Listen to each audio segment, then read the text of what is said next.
नमस्कार.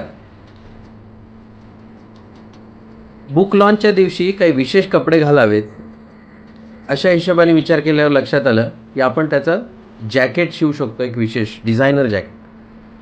इटलीला आम्ही शिकत असताना आमच्यासोबत काही फॅशन डिझायनर होते. त्यातलीच एक मैत्रीण पी-के बंगलोरला असते.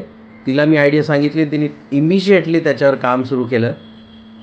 मीच काढलेल्या एका चित्राचं, जे पुस्तकात पण आहे, त्या चित्राचा वापर करून पॅटर्न डेव्हलप केला आणि त्याच पॅटर्नला एका तलम कपड्यावर प्रिंट करून त्याचं जॅकेट शिवून आम्ही हे प्रोजेक्ट केलं. खूप अवघड होतं, फार सोपं नव्हतं, वेळही कमी होता, लॉन्च डेट ठरलेली. तरीसुद्धा पी-के डिझाईनच्या आकलन शक्तीचा वापर करून ते संपन्न झालं. ते तुम्ही बघू शकता. धन्यवाद.